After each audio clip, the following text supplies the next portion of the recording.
listening to Fox. I'm in the PhocusWire studio and I'm with Tim Choate of RedAwning. Thanks a million for joining us. Yeah, did I pronounce your surname properly, Choate? You did, okay, actually. Good. You're from the UK, so that helps. Okay, cool. So, first question, I was wondering, there's an awful lot going on in the vacation rental segment, as Exciting you know. category.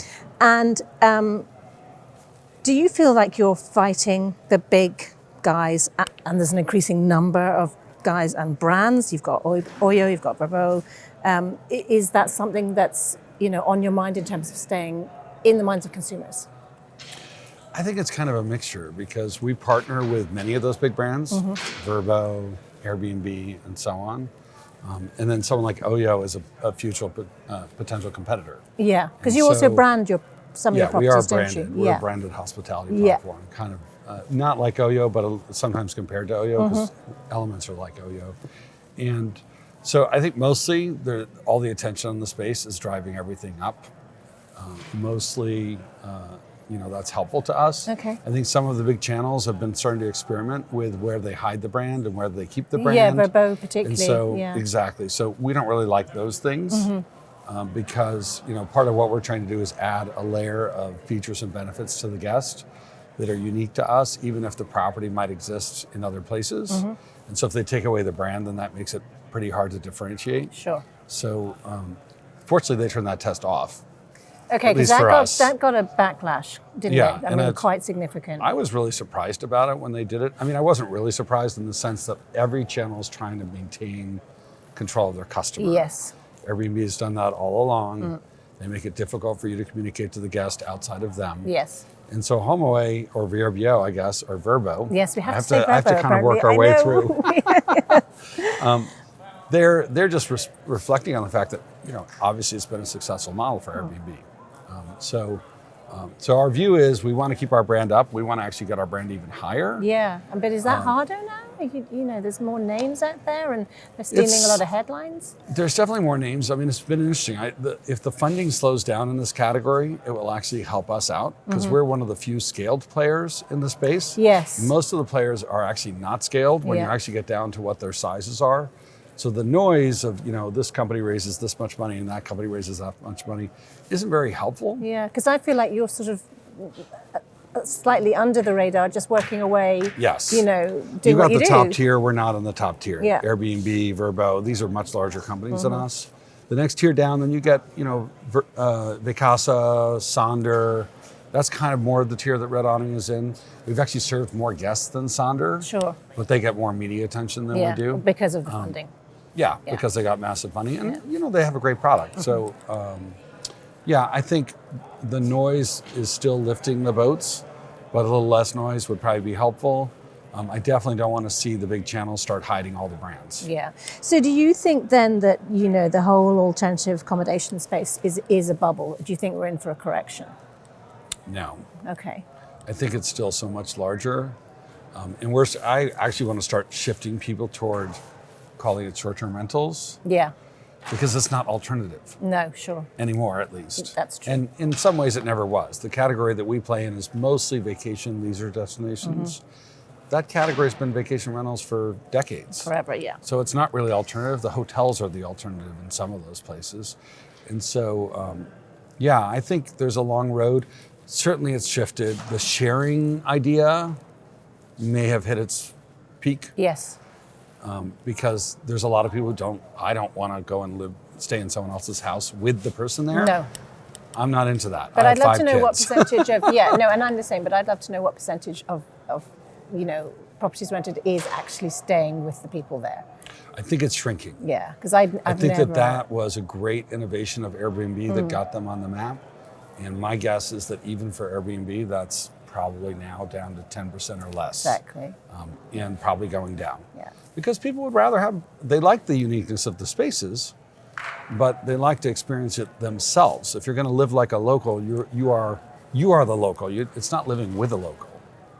So you made some acquisitions last year, and I just wondered kind of what they had brought to RedAwning and how it was all kind of working out. Well, it's been interesting because on one side we bought Blizzard Internet, which was more of a design agency for websites. And so we've been able to extend what we do for property managers, where today we can now do what we call complete, all channels plus a website. And then they can be merchant of record on that website if they want to, or we can be merchant of record on that website. So that was really an extension of what the platform is. And what we're finding is the deeper the relationship, the more successful the relationship. Right. For us and for the partner. Yeah. So we've been starting to kind of go through the process of saying, well, the clients who aren't really committed to us tend to not succeed. And then when they leave, it doesn't matter to us either because they didn't succeed. Right. And if we can get them to commit to us more, they actually do much better. And we do much better for them. So then it's a whole system for them. Yeah, so we're really moving toward this idea of, getting people to, we're no longer accepting people who only want to do a little bit with us. We're kind of saying you have to do a lot with us because that's what's going to succeed. Okay. And so Blizzard helped us do that because we then added websites, we added SEO optimization, we added paid search. So they did a lot of these agency type things that now we can offer across the board. So today it's really a complete online solution for property managers, or they can take pieces that they don't want. We just don't want to go all the way down to a tiny amount. Yeah. The other company we bought was in Canada, which does a lot of what we do, but for the hotel chains. Okay. And so that's been really, I think, rewarding. They have their own challenges as a category, but a lot of the big hotel chains, for example, we work with IHG, want to get from all their traditional environments to some of these new types of channels. And so I think that's been a very compatible. That company operates a little bit more independently because they're serving a different class of customers. They have different connectivity solutions, but it's very much in parallel. Was that you diversifying? It was partially, they also have an office in Europe, so it was partially getting their experiences for Canada and Europe. Okay. Partially, there's a lot of crossover happening in all directions. We There do is, work there is. now with a bunch of hotel chains. Yeah. Where RedAwning works with their key level inventory. And so a building that has a bunch of condos might be keys or might be a hotel. And so it was diversifying ways to reach the client base. So they had the connectivity, let's say, to Synexus or TravelClick, those types of places. We were having clients that would come to us who might have inventory that came through Synexus. Yeah, and you need those We didn't have connections. Synexus. Okay. And by the way, there's a 2-year waiting list to get on Synexus. Yeah. So, so it was partially You're buying serving clients we integration already effectively. had. It was integrations Yeah. that they already had.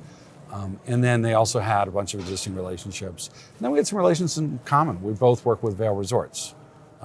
We both work with Cleek Resorts. So there's a variety of players that we both work with. So one of the things, I don't know if you saw Chris Hemmersher on stage this morning, but he was talking about sort of one of the things that, the major things that was happening this year was this lines demarcating where people are no longer, staying at a hotel or a vacation rental. It's just they travel and they sleep somewhere. Is that important? That everybody's selling everything. Is it important? I think it makes sense. I actually loved what he said because it's about this alternative accommodations. I thought it was interesting. They're not alternative accommodations. It's just they're places to sleep. accommodations. Yeah. And so I loved what he said. No, I wrote it down because it recognized what we've been saying and thinking all along, but the industry kept kind of trying to say, oh, this other category is the alternative category. And it's never been right. That's why I don't even like to say it. So I actually think that he was absolutely right. I think that there's different types of trips. There's different lengths of trips. I think we work with all the OTAs, so we see the patterns of how they do their search results. If you search for a one-night stay in a city, they're not going to put vacation rentals on the first page. If you search for a 4-night stay in Hawaii, they are going to put vacation rentals on the first page. So understanding what the goals of the trip are, and then one traveler can actually do multiple types of trips. Yes. Yeah. So just because you mentioned search there, that Google's foray into vacation rental is probably about a year old now, maybe a bit more. So how do you see that developing? Well, we're a partner with them at the launch, so we're really excited about it. Yeah, no, good. We worked with them for about 2 years before launch, as they started to develop that. I think it's still relatively small in the grand scheme, but I really like the way they've designed the box. I like the way that you can do a lot of pre-research on their site as a result. And then when they send visitors, because we take all the bookings for that, when they send visitors to us, they've already kind of selected what they want to do. Google obviously is the start, as has been said many times, of all lodging search. And so when you look at the Google results page, you have those top 3 links. Those links could be very relevant to what you were searching for, or they might not be very relevant to what you were searching for. But if you get that box, which is right below them, now you can actually, that's the way you can actually deliver the full search in a way that makes sense. Yeah. It's not about, if you have a million choices, you can't put them into links. You have to put them into some sort of a vehicle. So then I think it makes sense. So then do you envisage a time where we no longer actually have websites? You just go to something like Google and you get everything there? No, I don't really see that. I mean, even the Google product eventually connects you to Yes. a website. Yes. Google likes to be in a very thin layer. We know that because we operate in a thicker, but we also like to be in a thin layer of thinking about how deep do you go that makes sense, that's scalable. And so I don't think they'll ever try to completely replace the website. Okay. But if you go through that box, it does look a lot like a full-scale OTA. Yeah. Until you get to the book button. Right, and then you get And so linked. it's a lot. It's pretty close to a full website. Yeah. So there will be categories, and even in this category, it's possible that they have a growing influence Okay. over time. So I don't know if you saw Kara Swisher's presentation. She talked about the Rundle, the recurring revenue bundle.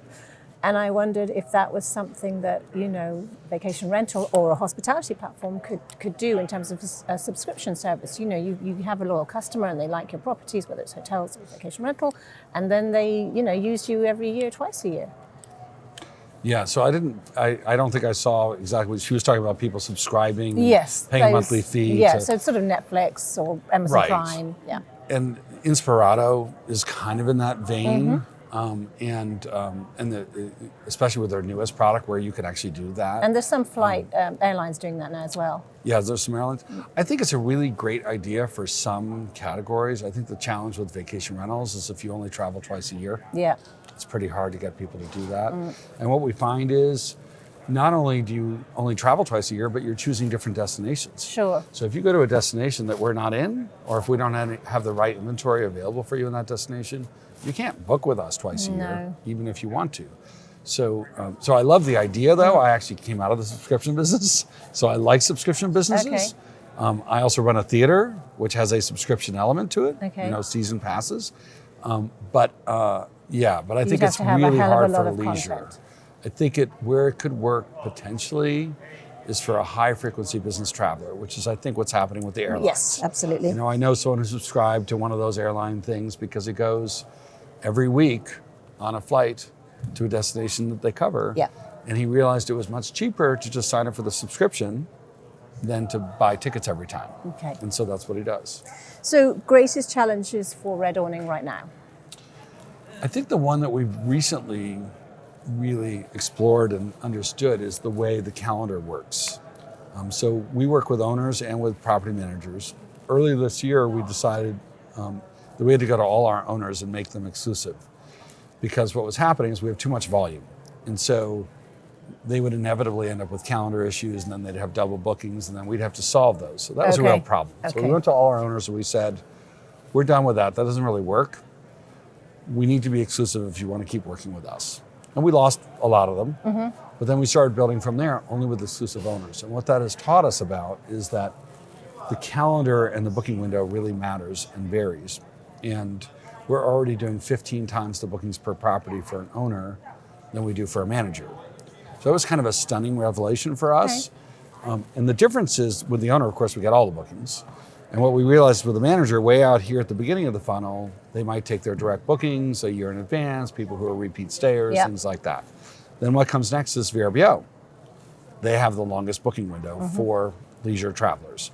So they take, the biggest share next. Then what comes next is Airbnb and Booking.com, depending on the market. Some of them Airbnb's ahead, some of them Booking's ahead. Yeah. And then Expedia tends to be last, just in terms of booking window. Now, RedAwning, because we work with property managers mostly who wanted to deal with the most complicated and expensive channels first, we tend to always have Expedia and Booking.com.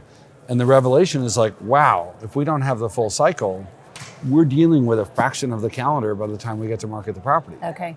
Because of our booking window. So this is something that has driven a lot of shifting in our company as we made this revelation. We're pushing more for exclusive owners. We're also trying to figure out how do we make managers, as I said, more complete, or how do we make managers, we even have some ideas of how to offer exclusivity to managers that we're going to start rolling out and see if people might respond to. Because we do have a broad suite of solutions, the broadest suite in our category, really under one umbrella, all the way from the work we do with Amazon to the work we do with Google to the work we do with all the OTAs and Airbnb, and then the customer service and the mobile apps. We have so many products. So we can go to a local manager as a global player and say, hey, you're in a market, let's say where Vacasa just showed up. It's hard to compete with a global player. We believe the ultimate should be a global-local combination. So if we can say to you, we can give you all the global, which, we have all the features of Vacasa, but we want to honor the fact that property management ultimately is local. We don't want to be a property manager. We think it's hard to do it globally. We think it's a local thing. So if we can enable a local manager to partner with us for all these global solutions, they're going to do better. We're going to get full calendar, and we can optimize together like crazy. So this is, that's a combination of challenges and opportunities. The challenge is kind of just recognizing that when we're limited to this much of the calendar, it's very hard to grow our business. And we are the largest of our type in the category, and we're somewhat unique in the category too, but the people we get compared to are all smaller than us.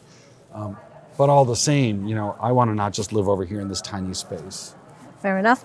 So as you observe the industry, do you have a wow moment that you saw something or read something and you went, what the heck, in the last sort of 12 months or so? Oh, well, what the heck has positive and negative connotations? I think all the time. In the last year, Google obviously is a continuous sequence of wow moments and understanding what the opportunities are there. I think Airbnb buying Hotel Tonight was kind of a shock. And it's still a little shocking, and I still don't fully understand what they're doing with that. But that was definitely a wow moment.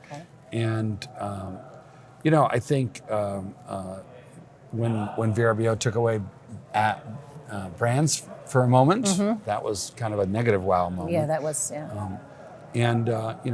so it's all the time, really. It's just the industry, it's just changing. There's always something. I think some of what's happened in the industry in terms of all the consolidation and then the behavior of the various players in that, has been, I think, negative for the category. When people buy someone and they, mess everything up or double the fees or do things like that. Or don't, we really, we work hard to serve everyone we work with. We're not perfect about it. We deal with a very high volume. So when you've got a high volume, not everything always works perfectly. And I know that's frustrating for people. But at our heart, we just want them to succeed. And so I think that's the way everyone ideally would be. And it's like, don't get tainted by the money or this or that or anything. We have to serve the guest first, because if the guest is unhappy, we're all in trouble. And then for RedAwning, we want to serve the owner or manager. So that's kind of our view. Okay, so just wrap up question. If you weren't doing this, what would you be doing? Because you said you run a theater. And would you be on the stage? I don't know. No, my wife's the theater person. Before this, I semi-retired. This is my third startup. I've sold 2 companies before. And that's boring, so I wouldn't be doing retirement. I do think that, I really have a big passion around green energy also, and I like to do new categories. So someday in the future, I will start a green energy incubator of some kind. Wow, okay. To help, save the world. Brilliant. The reality is the world needs help. Okay. Tim, thank you so much for joining us. Future. Thank you. Thank you. That's great.